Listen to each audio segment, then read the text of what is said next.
I've been sitting in front of this screen for some time now. I haven't gone outside in God knows how long. My world begins and ends within the four walls of this room, or more specifically, within the four corners of this screen. I don't know. I guess I've just been a little afraid to leave this room. The world is dangerous and full of terrors, but recently, it's kind of been worse. Things just don't seem the same out there. But this room is cozy. It feels safe. I mean, what's even worthwhile out there? Just a cruel and cold world that doesn't care. You die, you won't even notice. Besides, this computer before me is a world in itself, filled with more knowledge and human connection than anything before, and being cooped up in this room has given me time to explore the internet. I've been scrolling through websites and videos. I don't know, there isn't much to do in my free time. I've come across some things that have enlightened me about the dangers of the world. They're called public service announcements, or PSAs for short. They're special messages put out by special interest groups or governments to inform and nudge the general population to either adopt or avoid certain behaviors. Some of them are quite strange, and in some cases frightening. I wanted to share some of these PSAs with you, not to frighten you or make you into a recluse like me. No, instead to enlighten you in the same way I've been. Thereby you can make your own decisions and decide if you want to go outside and face the danger. Perhaps these videos can help you survive out there.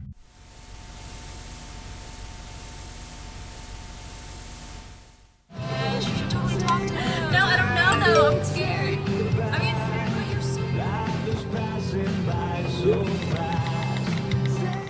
Well, this first PSA that we're going to watch is about texting and driving. And if you take a look, it's off to a pretty good start. Happy music is playing, people are laughing, it's a nice day outside. Just a group of young people enjoying themselves and having the time of their lives. Oh wait, we all know PSAs aren't known for being happy. There's usually a lesson to be learned. And the lesson begins right now with the girl receiving a text from her mother.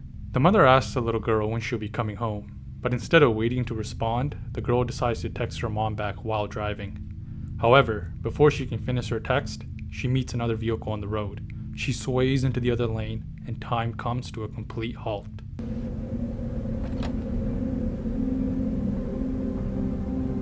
do you know that you're in my lane? At this point, the sound of the cars is gone, and only a strange, eerie sound of the void can be heard. The girl steps out of her car and approaches the driver of the other. The other driver asks the girl if she knows that she's in the wrong lane. She asks if the girl has been texting. The girl admits that she was and was in the middle of one, and just wouldn't have had the time to look up and notice that she was in the wrong lane. The woman then pleads with the little girl to pay attention, tells her that her babies are in the car. It seems as if she's hoping that at the last minute the girl will notice and pull out of the lane. She is hoping that, just maybe, she can use this opportunity to change her fortune, somehow plead with fate itself and receive mercy and avoid this whole accident that's about to occur. The girl responds by saying it was just supposed to be a quick text, that she's sorry, but there's nothing that can be done. It's too late. They both walk back into their vehicles. The girl looks at her friends and the woman glances at her children. They look at their smiling, innocent, and completely ignorant faces, ignorant of what is to come. Nothing can be done. Fate is sealed and they accept their cruel reality. Time resumes and the collision occurs. This PSA was created by Tranter Gray in Georgia and is a great reminder of what happens when you don't pay attention while driving and end up causing an accident. Distracted driving has become an ever-increasing danger on the roads, especially with the rise of cell phones and the handheld devices. In the United States alone, upwards of 3,000 people die from distracted driving every year.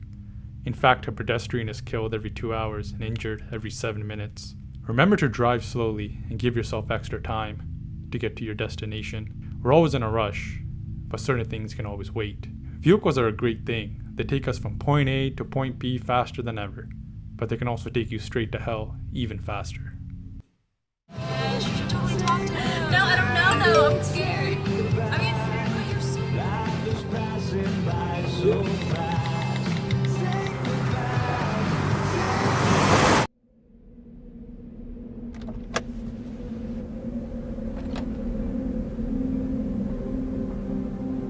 do you know that you're in my lane? No, not at all. Are you not paying attention? Are you texting? I was just checking in with my mom. I was telling her that I thought we'd be home by 6. It's okay. There's enough time. Just pay attention. I'm not even halfway through my text. There's no way. I'm not even going to look up. My babies are in the car. You have to pay attention. It's just supposed to be a quick text. I'm so sorry.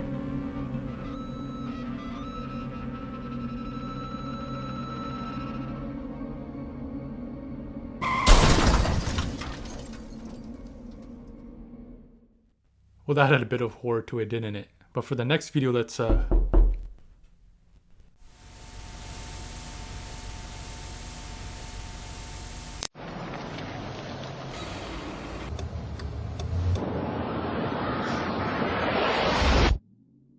If you thought the last PSA was effective, well, I got a similar one here as well. This one also involves driving, but this one is just as effective, just as well acted, and just as frightening.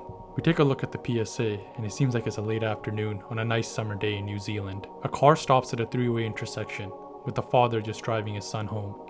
As he stops, he looks both ways and notices another car coming down from his right side.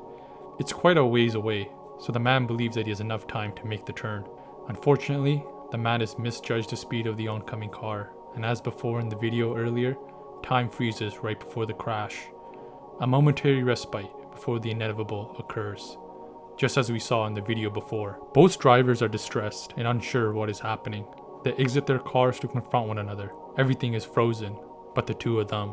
The driver with the boy apologizes to the driver of the oncoming car and says that he believed he had enough time to turn. The oncoming driver says that he was going too fast and just didn't have enough time to stop. The driver with the boy says that it was just a simple mistake. And as they speak, the time freeze becomes undone momentarily and the vehicles begin to move before suddenly stopping again. The father of the boy, as did the mother in the earlier video, begs the other driver, or perhaps begs fate itself to stop what is about to happen. The father pleads that he has a boy in the back. The other driver looks at the boy with concern. He's sympathetic, but there's just nothing he can do. He was going too fast. Fate is set, and it's not for mortal men to tamper with his machinations. The other driver apologizes. That's all he can really do. The father sighs, but they both accept their fate and return to their cars. All there is left is to move forward and cherish the last few seconds they have. The father looks back at his son. It's the last thing he will ever see.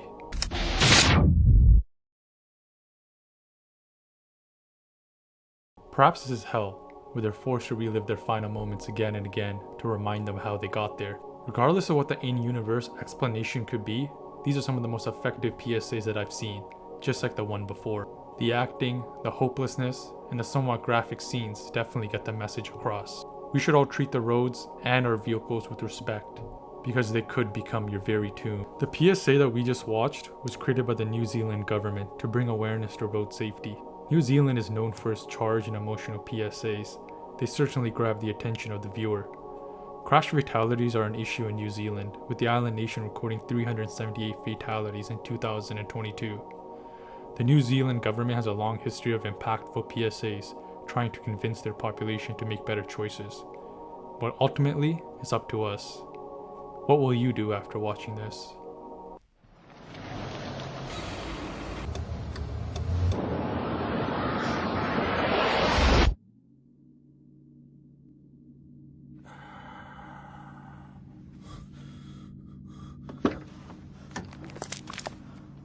Mate, oh, I'm so sorry. I thought there was time. He's just pulled out. I don't have time to stop. Oh, come on, mate. It was a simple mistake. I know if I was going a bit slower. Please. I've got my boy in the back.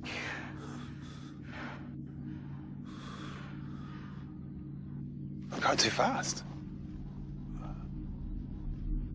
I'm sorry.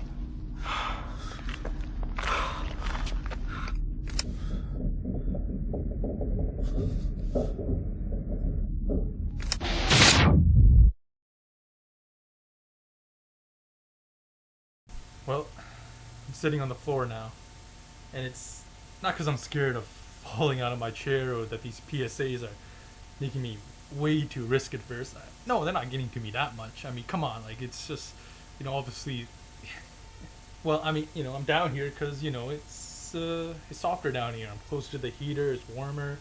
I'm not scared, like, come on. Whatever, who cares what you think? We're not even gonna see each other. You know, I shouldn't have to explain this. I just like sitting down here, you know? That's all there is to it. But anyhow, let's just get back to the video. You know, that last PSA was definitely one of my favorites. The acting, the atmosphere, everything like that, super impactful. It grabs your attention and keeps it throughout the entire PSA itself. I doubt you can watch that PSA and not have it have some sort of an effect on you. But the next PSA I'm about to show you is going to be a little bit different, a little bit more nostalgic. It's going to take you back to the 80s. But this isn't the 80s of The Goonies or Stranger Things, no. This is a little different. This PSA is about something far more lethal. But the nostalgia in this PSA isn't the type that you would see in the Stranger Things or even in The Goonies. No, this nostalgia is a little bit more lethal. And let's just get to the video. Enjoy.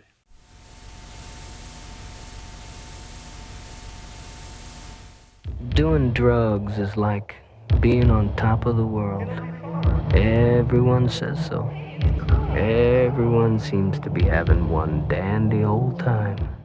What would you do to get to the top of the world, to rise above all the others? Well, the narrator of this PSA suggests that drugs might be one way to do it. At least that's what everyone says. Doing drugs is a part of growing up, isn't it? Well, at least for those that do get to grow up, those that don't get taken away by the poison. This PSA begins with a woman climbing the stairs of a diving board. It looks like a nice sunny summer day. Dressed in a swimsuit, it seems that she has come to enjoy the sun and water. As she climbs and stands at the top, she hears a voice in her head, encouraging her to try it, telling her that it's cool. Everyone is doing it, so why not try it yourself, says the voice. She walks to the edge of the diving board and looks back one more time. Her face seems distressed, as if she knows that she is doing something wrong. Perhaps she regrets her path and might turn back, might reconsider, but no such luck. The voices persist, and she turns her head back towards the pool. Her mind is set, and her fate is sealed. She then jumps into the pool, and it is revealed that the pool is empty. The dark tone of the music leaves us to assume that she either suffers from serious injuries or even death. The narrator at the end asks us to ask ourselves, what are we jumping into? Looking at this PSA is clearly designed to encourage people, especially the young, to not give into drugs, despite what peer pressure and everyone else might say. The board itself represents a crossroad that we might all end up on. And when we're on there, we have two choices, to jump off or turn back and get off. The empty pool itself represents a pit that all of us can fall into if we're not careful. A pit that could end up being our resting place, our grave. The voices in her head are clearly the peer pressure that she's been feeling from close friends or from her classmates. Sometimes those that are the closest to us can sometimes be our greatest enemy, especially if they themselves give in to foolishness. Many others have wandered on the same path as this girl, gotten on that board, and while some may have turned around and gotten off, many went ahead and jumped off the edge. This PSA was developed by the Partnership for Drug-Free America and was produced in 1989.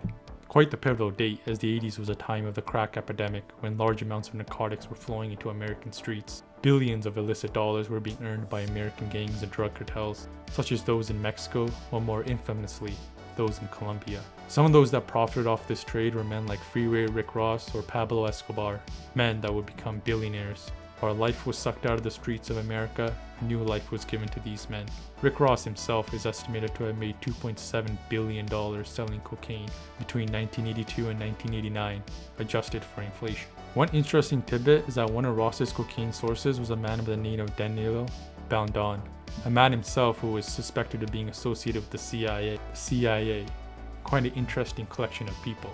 It's alleged the CIA during the 1980s might have helped the Contras, a rebel group in Nicaragua, smuggle drugs into the United States to help fund themselves against their war on the socialist government in Nicaragua. The CIA is supposed to be protecting Americans, but during this time might have been killing them instead, just like the girl that we see in the video. People like her dying, not by being attacked in the front, but being stabbed in the back by the very people that were supposed to protect her. But I might be getting off topic, and perhaps this is a topic that we can explore maybe in a different video. Regardless, the message of this video still rings true today. If you or anybody else suffers from these issues, it's best to get help right away before you end up on that board. Remember, you can always get off of it. You can always pull someone else off the edge as well. Go to drugfree.org if you require assistance. Well, that had a bit of horror to it, didn't it? But for the next video, let's What the heck?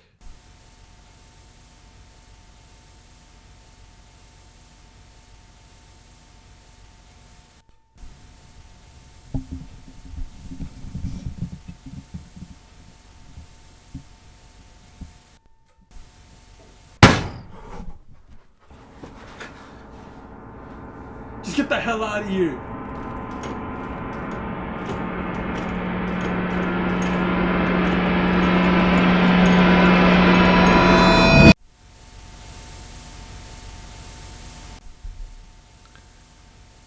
Don't worry. It's gone now. Let's just get back to the video.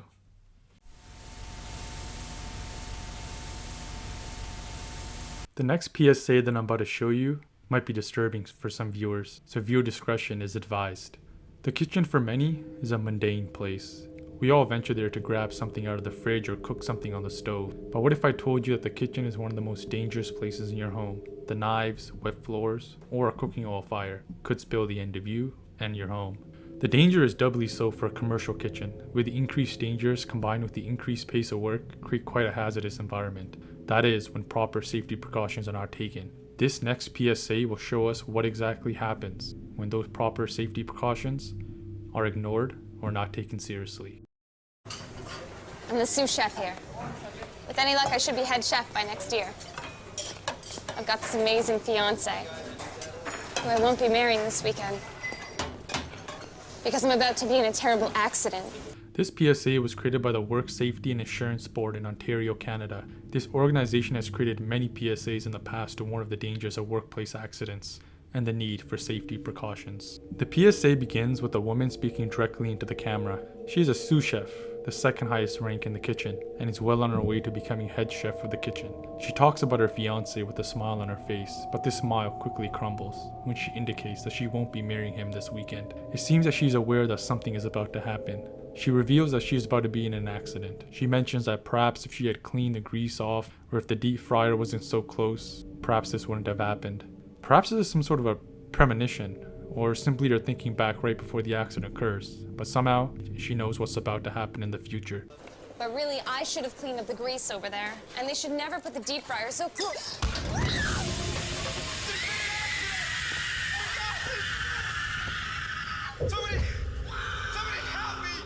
Regardless, she slips on the grease and an entire pot of hot water pours over her. She lets out a loud scream as a man rushes over to her and yells at somebody to help. The screen cuts to black, but the screams continue. Perhaps to symbolize how the oil might have burned her eyes and made her blind, or perhaps to show us that simply closing your eyes won't be enough to ignore this. This is perhaps the most disturbing PSA that I've ever seen, definitely the most graphic and horrific. Would you believe me if I told you that they actually played this between children's shows here in Canada? Quite the experience between Saturday morning cartoons. And I'm pretty sure the children that watched this may have either been scarred or definitely probably didn't go into the kitchen for a long time. It is important to always remember that the kitchen is full of dangers. A lot of fires and deaths occur in this area. So when you walk in there, be sure to be careful. In the United States alone, 2/3 of fires begin in the kitchen. 480 people die of kitchen fires, and 350,000 people are injured by knives. Take precautions while in the kitchen, and treat cooking oil and boiling water as fire itself, because if you get burned, you'll end up the same way either way. You know, I got a pretty good setup here. I got jugs of water, probably lasting a few months. I got a closet over here full of food. You know, personally, I don't even think I gotta go outside for a while. I think I have to stay nice and safe in here for some time. And hopefully, by then, that thing outside will leave me alone. And hopefully I can leave in peace.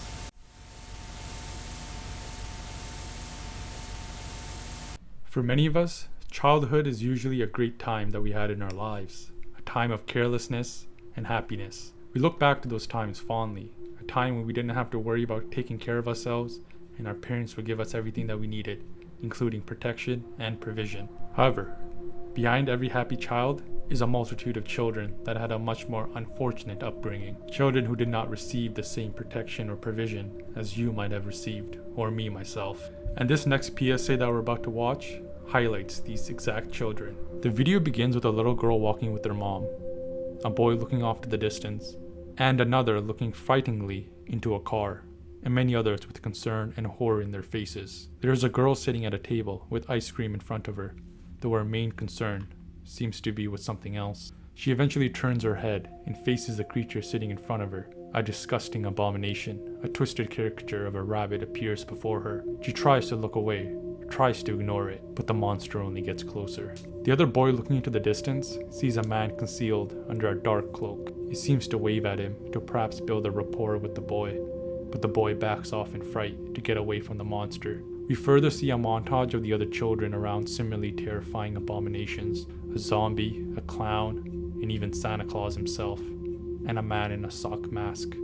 But what are these anomalies? And why are they going after these children? And why aren't the children fleeing them? Why aren't they leaving to go get help? But would you believe me if I told you that these monsters are not mythical creatures, but instead are the parents of those very children? The children can't run away because they're dependent on those very parents. They need them. The source of their protection and provision is also the source of their fear and anguish. But how have the parents turned into these monsters? What caused this? Has the world been invaded by out-of-this-world entities? Has some catastrophic event occurred that has transformed some of the humans into animals? Well, no. In the end, that we learn that these parents aren't some mutated abominations, but simply come off as monsters because we're viewing them from the perspective of the children. The children view them as monsters because of their use and abuse of alcohol. Their supposed protector has instead become their very enemy, their very threat. Their supposed protector has instead become the very monster that they needed protection from. To give you some background, this PSA was produced by a Finnish group called Fragile Childhood. This group tries to educate and give support to those that suffer from parents that misuse alcohol. When we think of monsters, we always imagine the supernatural or the cartoonishly evil, monsters that have risen from the pit of hell itself. But sometimes, something as simple as a bottle of alcohol can turn all of us into monsters.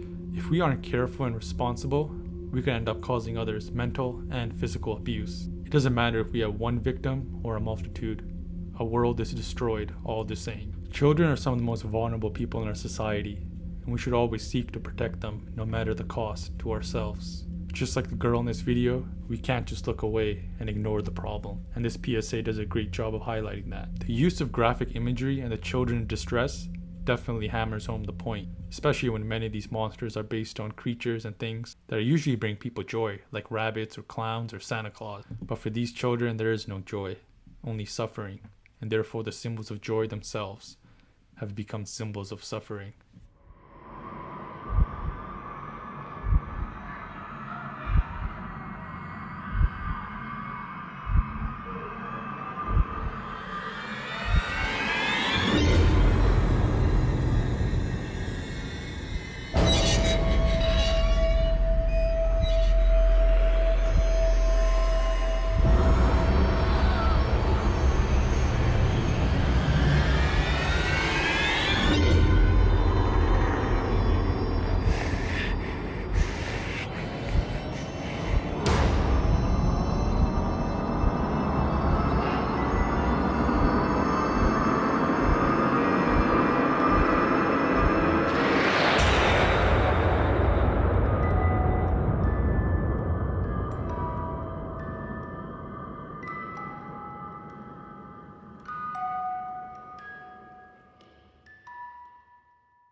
I really don't know where that thing out there came from, but ever since then I've been cooped up in here. Maybe I've just been watching these PSAs to justify my isolation, to give me some sort of other reason to be in here, to make it more normal, but I don't know. It's been quite strange. Like I said before, I do hope one day I can get out of this room, but for now, well, I guess for now we'll just keep making more videos to pass the time. I hope you enjoy the next one.